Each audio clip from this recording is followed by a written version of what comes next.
Assalamu alaikum wa rahmatullahi wa barakatuh, and welcome to our show Solutions, where we are discussing arrogance versus humbleness. And now I would like to introduce our guest. He has a number of years of experience giving dawah. He is the director of Bridges Foundation, and this is an organization that specializes in to non-Muslims. And he was also the ex-chaplain of the American University at Washington, D.C. So please, even though you're at home, give salam to our guest, Fadl Sulaiman. Assalamu alaikum wa rahmatullahi wa barakatuh. And it's good to have you back here again with us. What steps do we take to start on that path of avoiding the false humbleness? What's the foundation? It was called tarbiyatul nafs. Disciplining your soul, disciplining your own self. Allah told us in the Quran that the most beautiful example is Prophet Muhammad for you, for the one who believes in Allah and in the Day of Judgment. How was he acting? With humbleness or with arrogance? Can you give us some examples of his humbleness? Oh yeah. Actually, the conquest of Mecca. A great day, a great victory for the Muslims. After 20 years or 21 years of torture and of struggle against the Meccans, they are controlling Mecca now. At that day, a man came to meet Prophet Muhammad and he was shivering, afraid, scared. He is going to meet that man, great man who is now controlling Mecca. So Prophet Muhammad told him, take it easy. I am not a king. I am the son of a woman from Quraysh, the tribe of Quraysh, who used to eat dry bread. He used to be very humble with people. He used to sweep his home. He used to mend his shoes. He used to mend his clothes. He used to milk the goat for his wife. You see, some people think this is women's stuff. Who said that this is women's stuff? Prophet Muhammad used to do that at home. He was so humble. Everyone in his council used to. He used not to give his cheek to others. Like Allah said, وَلَا تُصَعِرْ خَدَّكَ لِلنَّاسِ. Do not give your cheek to people when you talk to them or when they talk to you. Which means turn your face towards people when you talk to them or when they talk to you. Everyone in the council of Prophet Muhammad used to think that he is only talking to him because he used to give his attention to everyone who is in the room. This is our example. Even his enemy, one of the ways that you know your ailments or you know your diseases is to benefit from what your enemy tells you. So if your enemy called you something, don't be angry. Listen to him and think, he is telling me a coward? Maybe I'm a coward. Think. A small story about Al-Faruq, Umar ibn Khattab, at the time when he was the ruler of half the known world of his time. He was passing, this great ruler, and then he saw women making cake. He said, wait here, this is not how cake is made. He took the egg beater, pour the flour till you are sure that the water is really hot. And then you pour the flour gradually and you keep beating all the time. Like that, you save flour and the cake is homogeneous. This is Umar ibn Khattab. In light of our present-day situation, the way people think, generally people think that someone who is humble is weak. Now, we want to say, for example, that you are the head of a company, as you are the head of a dawah organization. How can you be humble and kind to the people who are with you, but at the same time, you need to exert a level of authority over them so that they will not see you as a weak person, and in which case you'll constantly have difficulty? How can you balance the two? Okay, this is what we call leadership. Leadership is not by giving orders. Leading by example is the best way to lead. And many people, even people whom we call religious people, show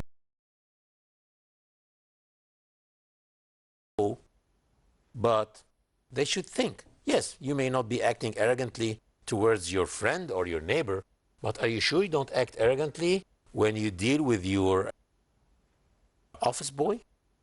When you deal with the servants who help at home? Sometimes we even backbite them. And we say, we are very careful, we don't backbite people. But when it comes to a meeting like that, we say, you know what? I have a very stupid servant who works for me at home. This is very arrogant. And we should be very careful with that. So we can lead by example, but at the same time also be careful. Prophet Muhammad ﷺ taught us, he said, that's a hadith that Abu Huraira narrated. It said that if your servant got all the heat and the smoke of cooking your food, take his hand and let him sit down and eat with him. If he refused and insisted,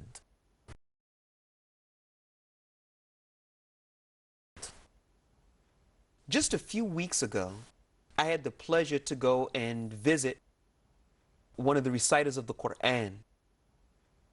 His father is 93, 94 years old. So I wanted to ask his father to give me some advice in terms of how to raise children, because I see his son as somebody who's a very respectable person. His father said, always let your children see you dealing justly, kindly, and humbly with the people. And a man who's 93 years old, having raised many children and Hafidh al-Quran, I took this to be something major. What do you think about his advice? And that's what I told you, leading by example. That's what Anas said. I served the Prophet, peace be upon him, for 10 whole years. He never criticized me. He never shouted at me. He never called me names. And never even told me, why did you do this? Or why did you do that? It's leading by example. Is there a such thing as praiseworthy pride? When Prophet Muhammad said, who will take this sword and he will be using it till it breaks, and Al-Qa'qa' ibn Amr took it and he kept on walking with pride with it, trying to scare the enemy. He said, this is a walk that Allah hates except in this situation. Yes. That's what I know, actually. As you know, there are sometimes people who try to give the impression of humbleness, as we made mention about already. So they may walk with their prayer mats along their shoulders and such like that and all. They're trying to give a false impression that they are humble people. What advice do you have to people who do things of this nature? My advice to them is that showing off is a terrible sin in Islam. And some people are showing off with their cars, or the people, on the other hand, are trying also to show off by showing their very religious attitude, by trying to put, as you say, a prayer rug on their shoulders, or trying to show it somehow. Yes. And that's why Prophet Muhammad said that the munafiq, his outside is better than his inside. Yes. And the mu'min, the believer, from inside, he is much better. His intention is better than what appears on him outside. Well, my question to you is this. You do notice sometimes when people enter into gatherings, for example, we're sitting here, and someone were to enter, and they expect and like that the fact that people would stand up to greet them. And if you don't stand up, they feel put off. Now, what do you think about that? There's a statement to know a person who would be going to hellfire should see a person who likes people to stand for him. And it's all about discipline. People should be receiving a good deal of education and disciplining. They should be very careful of thinking who they really are. Allah Ta'ala said, وَبَدَأَ خَلْقَ الْإِنسَانِ مِنْ طِينٍ ثُمَّ جَعَلَ نَسْلَهُ مِنْ سُلَالَةٍ مِنْ مَاءٍ مَهِينٍ, which means that Allah had started the creation of man from clay. And then He made his offspring out of semen of worthless water. One of these scholars said, I am surprised. How can a person who flew twice from the same passage of urine be arrogant or act proudly? So people sometimes, they forget that all their success or their wealth is from Allah, and they think that it is out of their own production or their own efforts. And just as easily, it can be taken away. Yeah. Now, we know the sickness. So I wanted to know what some people actually think when you ask them the question, what is the difference between an arrogant person and a humble person? Because if you know the difference between the two, you can then look inside yourself and you can say, I have this characteristic or not. But if you can't recognize the difference between the two, then you know you're in trouble. So let's see what some of the people responded to that question. Let's take a look.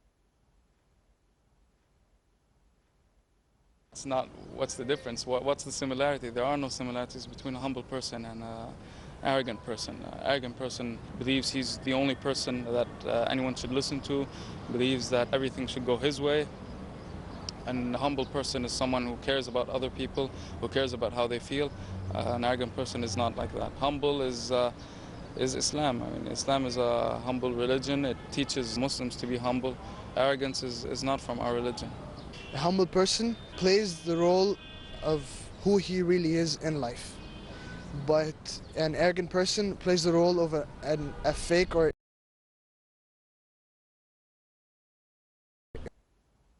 What do you think of his response? Excellent. I think those youth are great. They really get to the point, and all their comments, I believe it suits the answer of who is an arrogant person and who is a humble person. What do you think, Musa? Well, first I just ask Allah that we can be of the humble people. Ameen. Because, you know, the more I hear about it, the more it feels like a personal challenge. And that's the effect it's supposed to have. No, alhamdulillah. But I think, you know, most people have a sense, and this may be one of these things, we almost have a natural sense of the kind of behavior that is good. But again, it's the, as you said, tarbiyat an-nafs, to train yourself to embody that and to respect it in others, inshallah. Yeah. Well, our topic is arrogance and humbleness, so wait until we come back. Assalamu alaikum. We'll be right back. Assalamu alaikum wa rahmatullahi wa barakatuh, and welcome back to our show Solutions, where we are discussing arrogance versus humbleness. We have some questions from some members of our studio audience, so let's go directly to them. And where is my first question? First question is? Yes, I'm Abu Yusuf and I'm from Albania, and I have a question, and it is, does humbleness means that to be humble with believers of other religions, as example, the Jewish, Christian, and Buddhist? That's a very good question, actually. Humbleness means being humble with Allah by getting closer to Him, knowing your real values, and also with people. People differ. Allah Ta'ala described the believers as people who are humble to their brothers.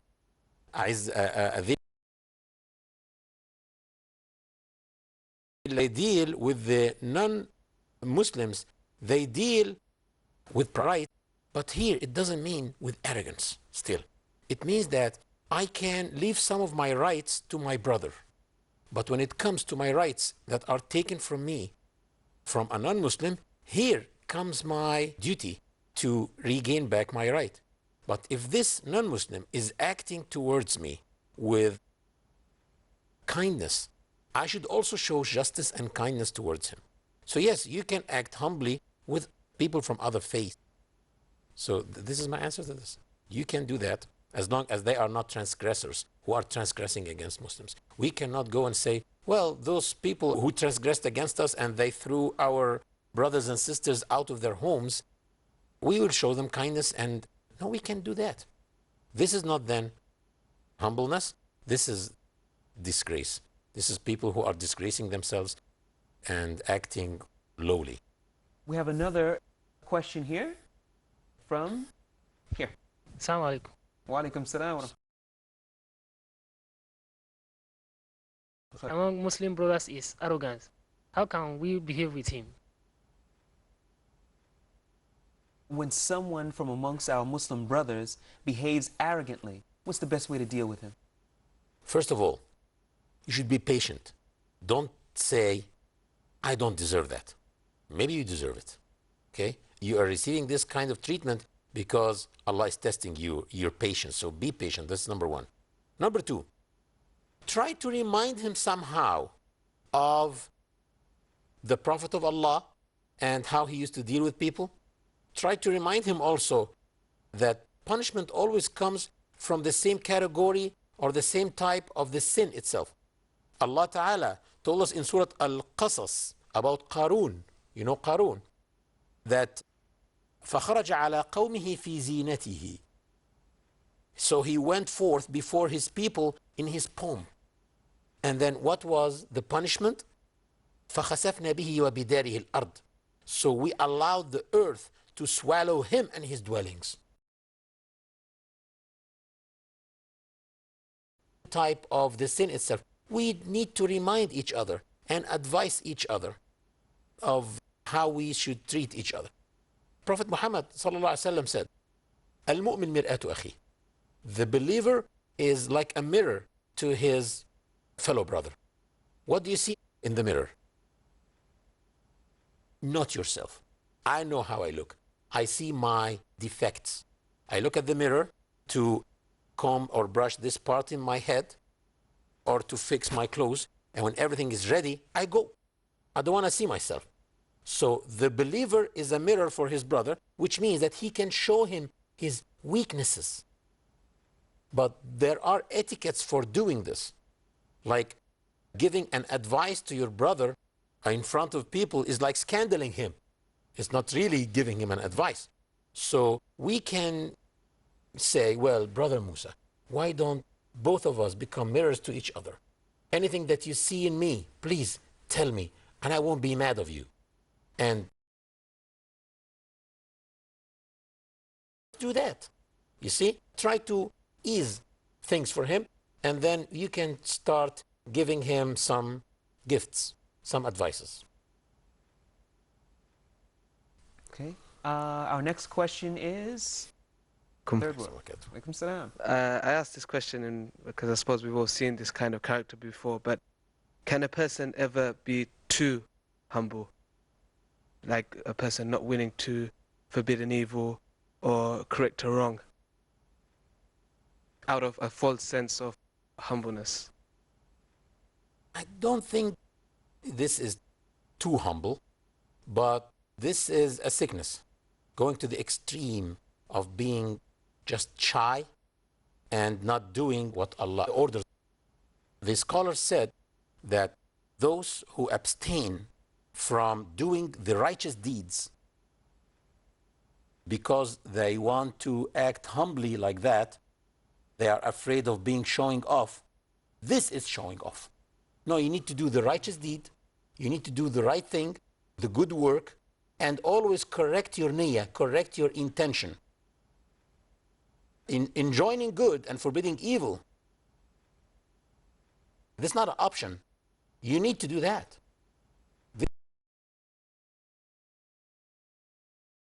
This is one person who is living in an Islamic country, even if you're not a Muslim. You need to be enjoining good and forbidding evil. You mentioned about purity of intention and such like that. If you have a person who does some work, for example, he might be an engineer, and he likes for people to praise his work, as this is a way that he gleans whether people are pleased with his work or not. Everyone likes to feel that they do good work. Is this a form of arrogance if he likes for people to praise him because of his work? All questions are good tonight. That's also another good question. Here, when we speak about, this is someone who wants an evaluation for his work. Like somebody who is distributing an evaluation form, trying to get comments.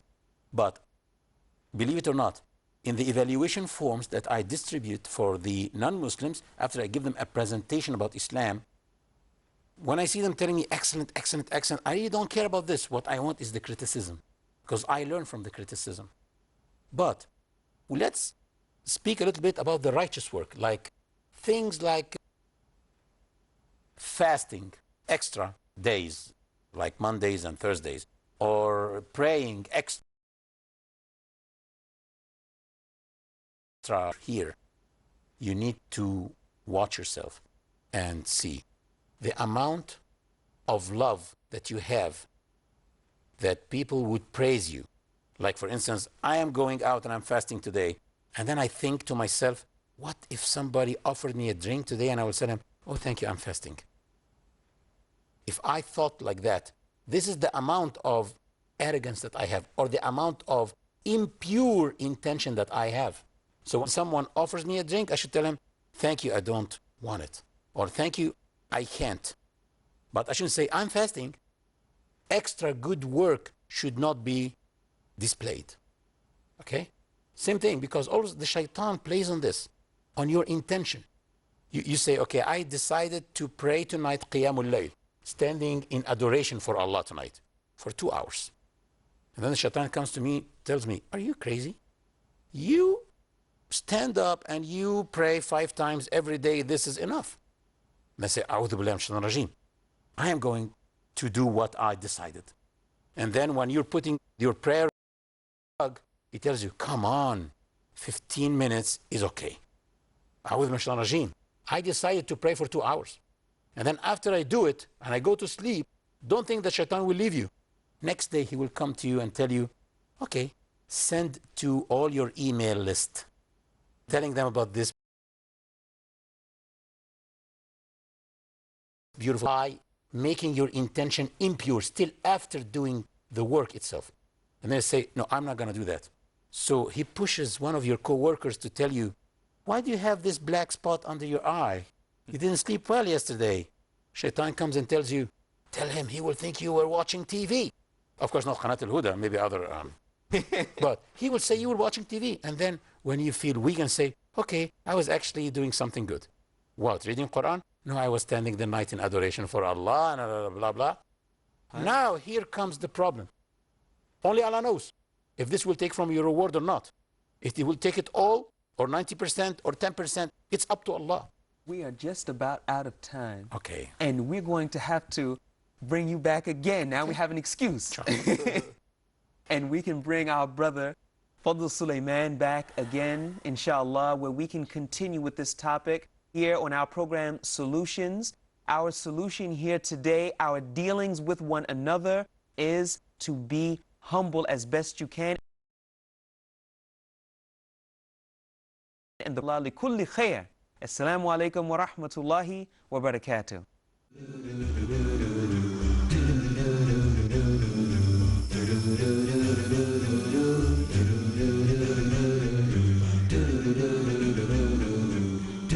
Do